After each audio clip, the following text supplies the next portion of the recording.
I T-boned to the top. I messed it up, and then Hey skiers, I'm Jeff from skiessentials.com. And I'm Bob. How's it going? Today is an exciting day. Bob and I are here to talk about the new 2025 Volkl M7 Mantra.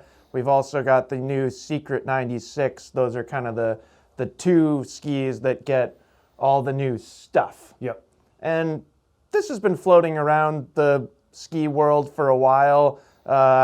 I think there were kind of some M7 Mantra leaks back in late January, early February. So people have been aware of it, but Volkl asked us to wait until this date. This is also the date that you can buy them. So head on over to the website and you could pick up a pair right now. You could have that pair.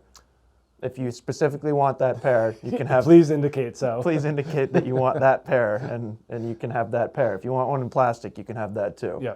But yeah, I'm excited to have this conversation. Do you have any initial thoughts, Bob? Not really related to what you said. Kind That's of one of the things that I kind of learned going through this process is that Volkl's a little bit different in that a lot of ski companies take their race ski and work down from there with the rest of their stuff. Sure. Volkl likes to kind of use this as their template for the rest of their... The mantra? Yeah, the mantra. It does kind of feel like that. As their all-mountain and free-ride Yep. ski that they work off of. And certainly this is taking from race stuff as well. Yep. But It shares technology at least. yeah, and when you look at like Blaze or Peregrine or other new stuff, they're really kind of taking, you know, those design situations from Mantra and putting them in those other skis. So it's pretty cool that this is a little bit unique in the ski world. Well, mantra is exceptionally important for Volkl. Yeah. I think that's very fair to say. And I suppose we should identify the skis that we're standing with. So Bob's got the 2025 skis over there. I have the 2024 M6 Mantra and Secret 96, so we can do some comparisons as we go through. And it's not like an earth-shattering change. It's not like when they went from like a reverse camber Mantra to like more of this current version that we have now. Yeah. That was a substantial change. Right. Totally Like, different ski. Completely different ski, completely different skiing experience. This change is much more of an enhancement, a refinement of kind of what they already had going. And I think we're in a great era for mantras right now. I was thinking about it either on my drive home last night or my drive in this morning, just like kind of the different generations, and there were changes within those generations, but I feel like we're really in a nice spot for mantras these days. Yeah. And they're all over the place, man. Like I was thinking about it So too. many. Like they're everywhere, but like there's a ton at Stowe. There's a lot of Mantra skiers at Stowe. Yeah, arguably more than any other ski. Yeah. Same is true on the women's side. Yeah. Kenjas and Secrets, which maybe this is a good time to bring up that the word kendo is gone. Yep. So it's now Mantra 88, which is going to get exceedingly confusing over the next 6 months. Especially because it doesn't have this stuff in it. Correct. So it stays the same, but it's now called Mantra 88. Yeah. So. And Secret 88 too. Yes, also stays the same. Yeah. New name. Yeah. Little confusing, but it is kind of what Volkl has been doing for a while. They'll change one ski, and then chances are the following year that new technology trickles into the other widths. Yeah. So like Mantra 102 also doesn't get these changes. Right. Will it in 2026? If I were a betting man, I would say yes, but who knows? I don't know for sure. Yeah.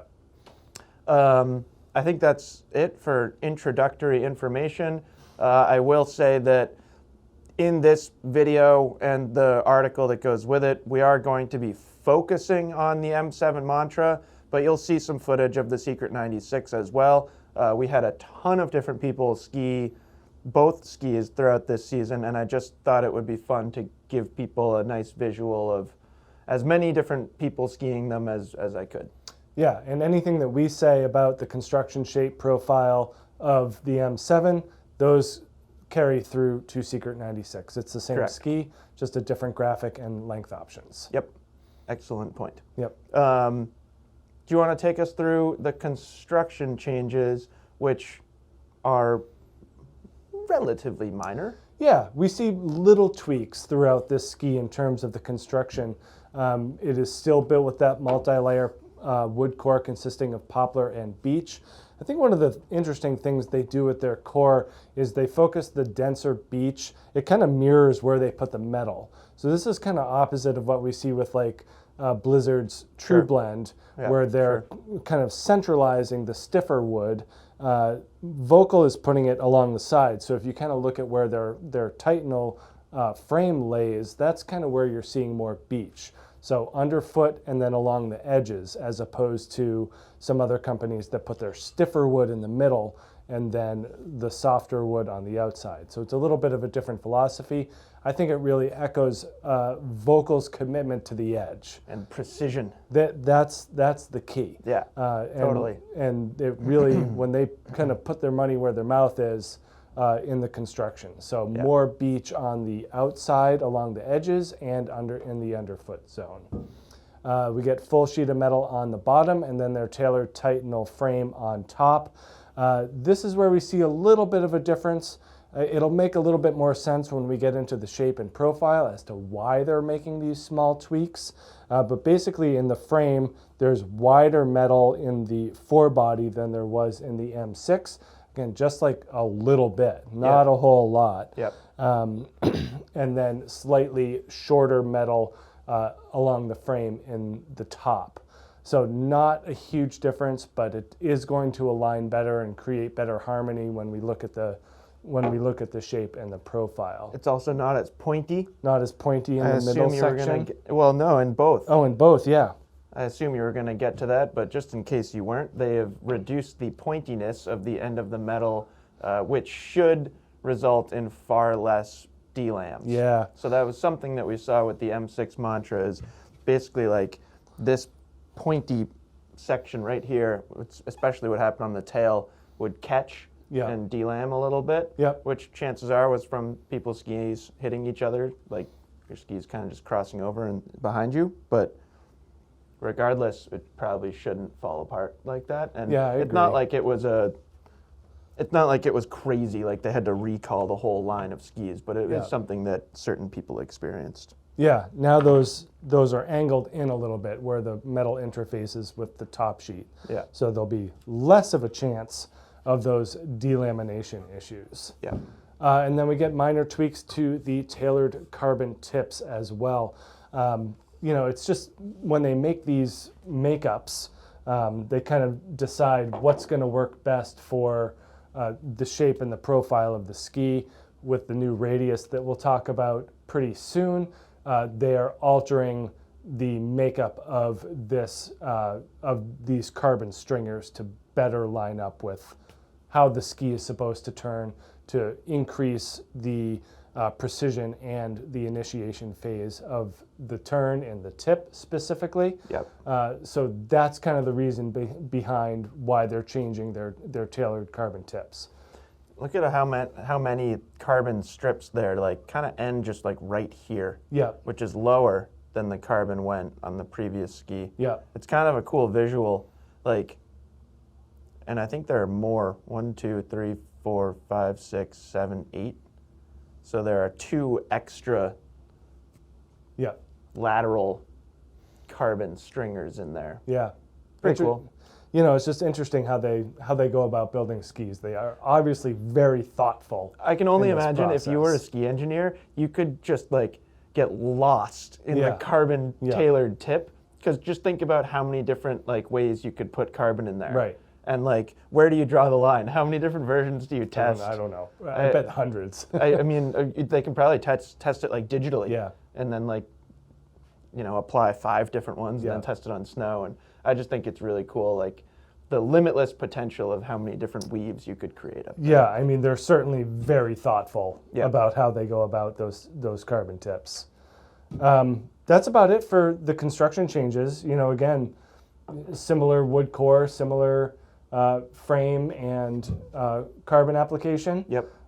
Nothing earth-shattering there. And we don't see much of a difference in weight. So 2,040 for your M6 there. And then in the M7 here, 2,081. 30, 40 grams heavier. Yeah. more or less negligible in my opinion. I would agree. And I would say the same is true with flex pattern. Yeah, we couldn't really tell much of a difference in No. terms of the flex here. They're And, still like, very stiff and responsive skis. Can I have one of those just Yeah. to double check? And I feel like this is a fun reminder that, like, although they are stiff and powerful skis, it's not like the stiffest ski. There's They're- kind of a nice round flex to it. Yeah, and they're designed very specifically. Totally. Like that is designed with the shape and the profile in mind. Yep. They are not independent pieces. They're a Correct. very cohesive unit. And it works very well. Yep. You know, it's like you could, if you took this flex pattern and then had like way more rocker and taper, it would completely change the ski. But because it's minimal rocker and taper, Yep. you can have a slightly softer flex pattern, Yep. which I feel like you can see in some of the photos. Like you'll see in the footage when we get to this part, but we skied it in a ton of different snow conditions, and even when we skied it in like a kind of soft springy day, and you could even see the ski bending really nicely under somebody my weight, Yeah. which was cool to see because other skis you're kind of fighting it. You want to talk about shape? Yeah. I'm going to ask for the other ski too. Sure. So the big thing with these new skis is the fourth dimension, the fourth radius of their turn shape. So in these skis we had 3D radius, 30 meter radius in the shovel, 18 underfoot, and then 24 in the tail. We've talked about that a lot, how cool that concept is and how it allows you to make multiple different turn shapes really easily. This new ski, instead of 3D radius, and unfortunately instead of 4D radius, they call it 4 radius drive. Again, I don't know why they didn't double down with 4D. We looked it up on Google Maps. It looks like a nice place to live. 4 radius drive. 4 radius drive. Where's There's four- a couple of them. There's one in like Fort Lauderdale. Sweet. Yeah. So if you live at 4 radius drive, you kind of have to buy an gotta buy a M7 ski. Mantra. That's hilarious. Anyways, so 4 radius drive is the new technology. So 25 in like the tip, 40 in sort of this section, Yep. the mid Mid-body. section, and then 17 underfoot and 22 in the tail. So pretty interesting differences there. It's much straighter kind of through that forebody section, and then dropping five meters out of the tip. And that's kind of, those are the most substantial things. The Yeah. underfoot radius is a little bit different.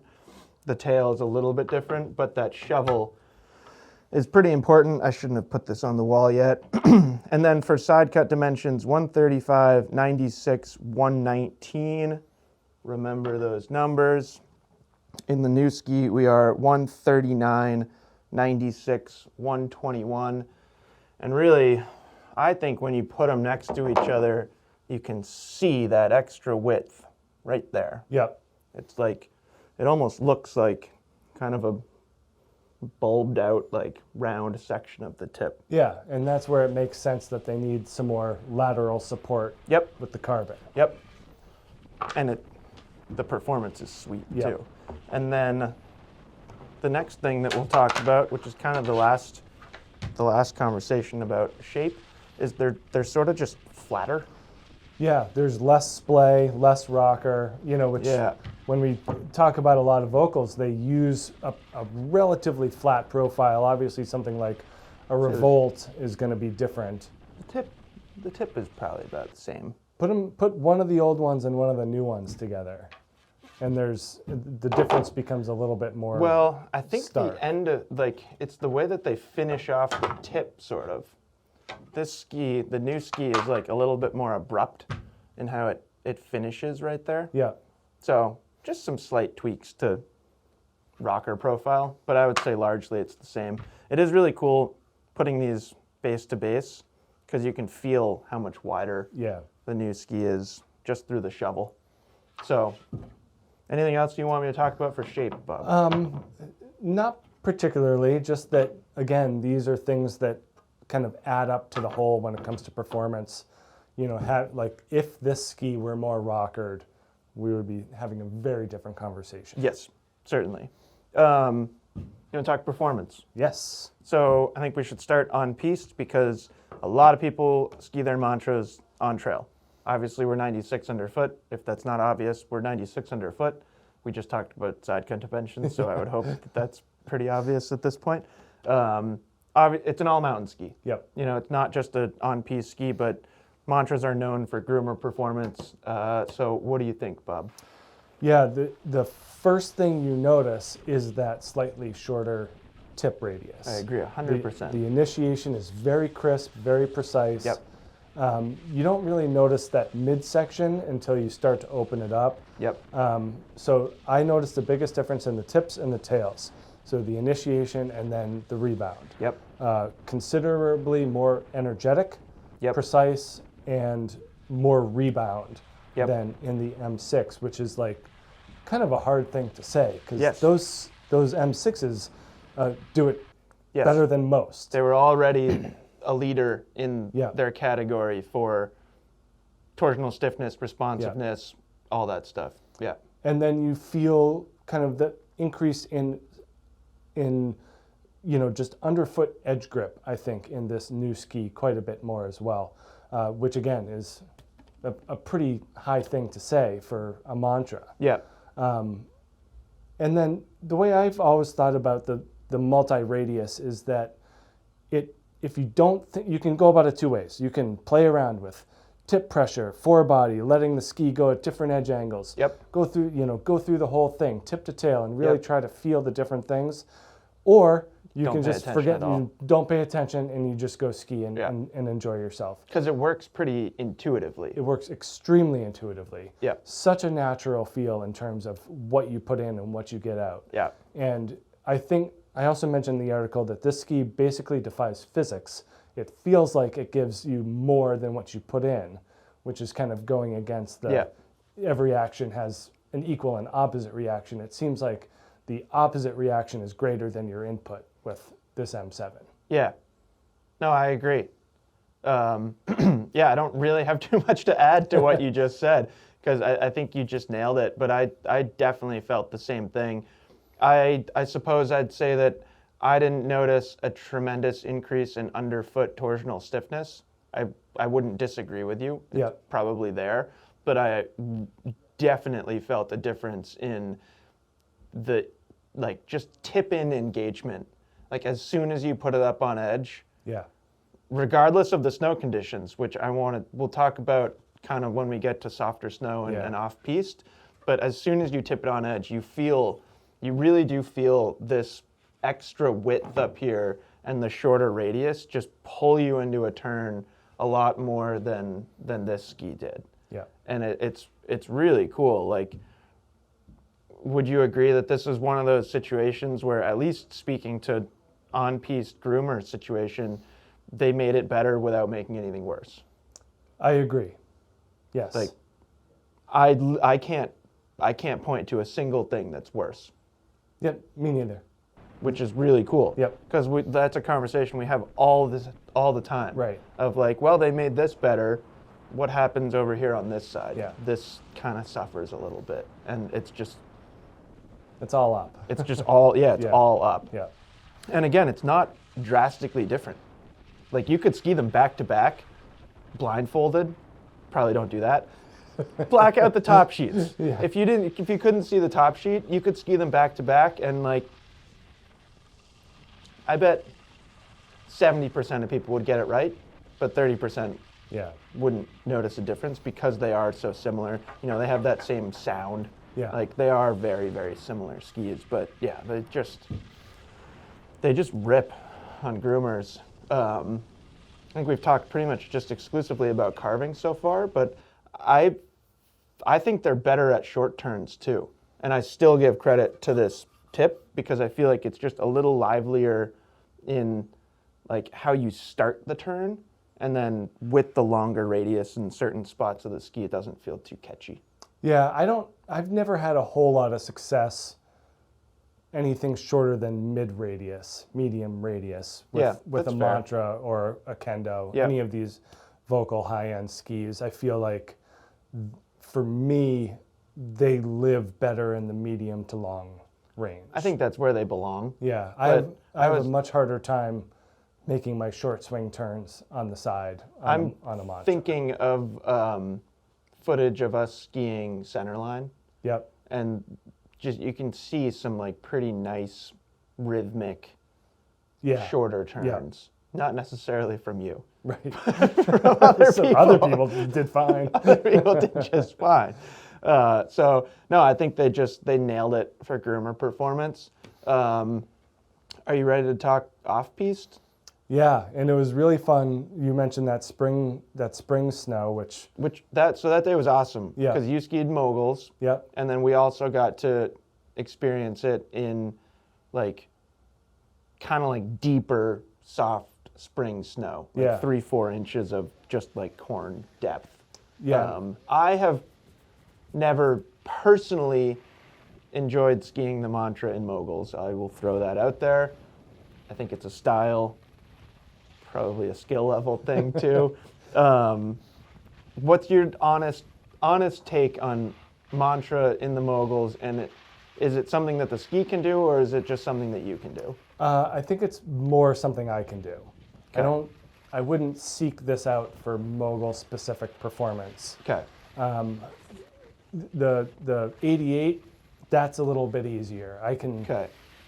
give more credit to the ski Sure. with the narrower waist. I think that the surface area and the weight of this make it a little prohibitive for a lot of skiers. But you have proven that it is capable. It is possible, And and made it look even great. more so in spring moguls. Like Yeah. that's the key. Sure. I think the firmer and the tighter and the more angular the moguls get, and that's true for any ski, but I think this will exaggerate issues that you may have from a skill standpoint. Yeah, I think that's fair. It's not a forgiving. It's not forgiving. Or it's not like it's not an encouraging Yeah. ski for a intermediate mogul skier. No, you do have to put in the work in a non-groomer environment to get the best results. Trees, what do you think about that? Similar situation? Similar thing. I mean, you got to be pretty light on your feet, and you got to be ready to make, Yeah. subsequent turns. We kind of had that spring day. We were able to ski Blaze 94 and 104 alongside with this. Yeah. Way And different. Those are way different. Yeah. Even from just on the trail in that spring snow. Yeah. The difference between a Blaze and a Mantra is night and day. Well, it's interesting, and maybe I don't know if you share this opinion or not. I find the Blaze far easier in moguls, trees, stuff like that. In that spring snow, Yeah. like just on like groomers in that soft spring snow, I kind of thought Mantra did better. It killed it. I Yeah. mean, there was the difference in stability and power that you noticed from those Yeah. two skis. And it didn't like wallow away Nope. ever. It's just like right Yeah. there. Yeah. No, it was a very pleasing ski experience to be on this M7 in the spring snow. You know, what I was really impressed by is the extra width up here. Just a tiny bit of extra Yeah. width, how much that helped in soft snow. Yeah, it just keeps it out just a little bit. Exactly. It doesn't dive in. Yeah, like this could just kind of auger into soft Yeah. snow, just enough that you had to be like careful in your weighting. Yeah. And like not get too far forward because you'll stuff the tip a little bit. This just, and you again, you can like see it in some of the photos and stuff like that. Like it really did it like planes out on Yeah. top of soft snow. And just the extra width and this extra roundness right here, just like, it's not the same as when you're really bending it and driving it hard on a firm groomer, but it helps so much. It's not like quite the same like visceral, oh my God, I'm like rocketing across the fall line, Yeah. but it will still make really cool round turns, which I thought was awesome. Yeah, and I will say the flatter profile is helpful in those tighter and more technical situations. Like, again, if this was more cambered, we'd be having a different conversation. I'd be saying, Yeah. like, don't take it in the trees. Like, that's too much. Yeah. But because it's slightly flatter, you can swivel it. So for a ski that's of this level, it does have that capability. Well, it's also 40 meters, it's very straight Yeah. right here now. Yeah. And that helps too. Yeah. Like if you're trying to break free and like kind of manipulate the underfoot section of the ski, this is still interacting with the snow a lot. Yeah. So I think just pushing that up to 40, it does open it up a little bit for skidded turns.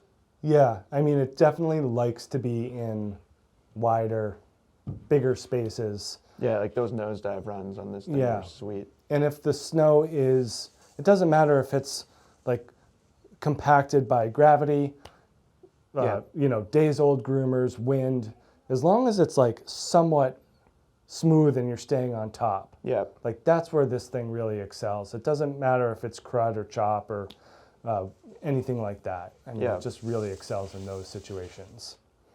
When you think about, I'm kind of transitioning into a somewhat of a conclusion. Is Sure. that fine with you? Yeah. When you think about the general skiing population and how they spend their time on snow, and then you think about the popularity of the mantra, the more you think about it, or at least the more I think about it, the more it makes sense.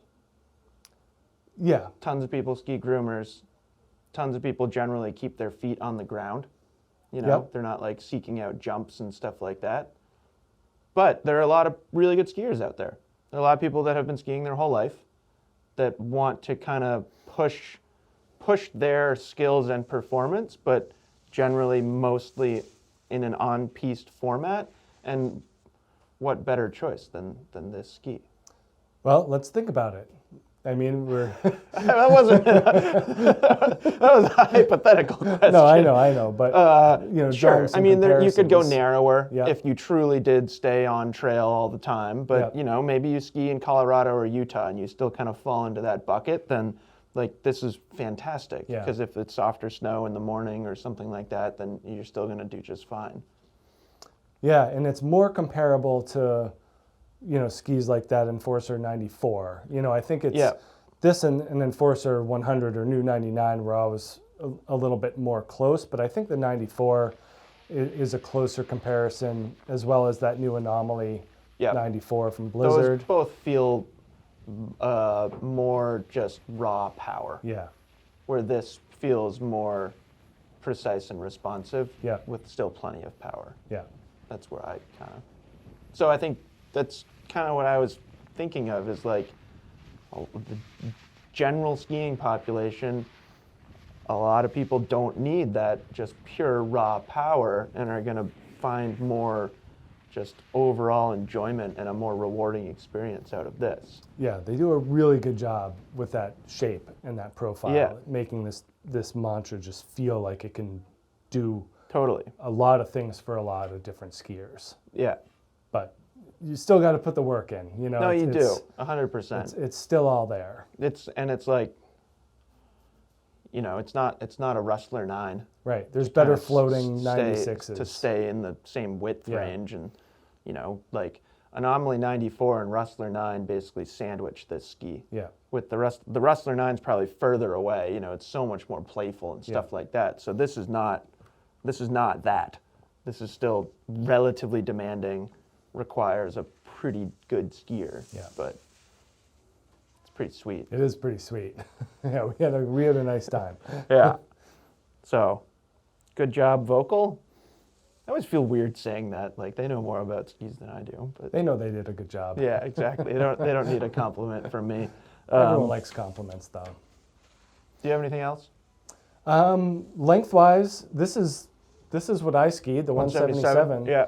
I would like to put some more time on the 184 to see if that's more of a realistic option, but I found that there's no need to upsize. Yeah, maybe if you lived out west, Yep. I would probably, again, if I was a betting man, I would put money on you preferring the 184 if you lived out west. The nice thing though is that 40. Like Yeah. you don't need to go to the longer length to get Get a that long smoothness radius. at speed. Yeah. So I think that's part of the charm here. Yeah. Is that they pack a lot of like that stability into a shorter ski. I'm pretty squarely a 177 skier. Yeah. 170 would be short. Be making some sacrifices there. Yeah. But it is interesting. You know, a lot of these higher end skis I've been kind of ticking down the length. Well, as your age ticks Yeah, up, I your know. ski length is ticking down, and the same is true for me. Yeah. So yeah, that's it. That's the M7 Mantra. Glad we could finally have this conversation. Yeah, definitely. We got them for sale. We got still some of these for sale, but they're going fast. They always do. It's incredible. Well, this time of year when the price drops. And, Yeah. But it's Yeah. like every year, I'm like, that's a lot of mantras over there. Yeah, hundreds. And then you get to August and you're like, well, then where all the Right. mantras go? So anyways, let us know if you have any questions. You can buy them. And we'll do a Secret 96 like review. Yeah. I'm not going to do it. You're not going to do it. But I'd love to grab potentially Christy and maybe Megan, who you both saw in this video. Maybe we can fly Emily back from Aspen, get her on in a little bit. But I'd love to do a Secret 96 on snow review from a women's perspective. For sure. So stay tuned for that. Let us know if you have any questions. We'll talk to you soon. Bye.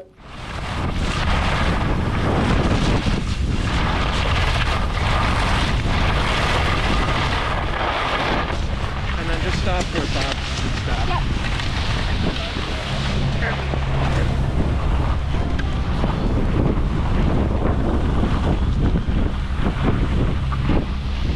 Ooh, that's a lot of people.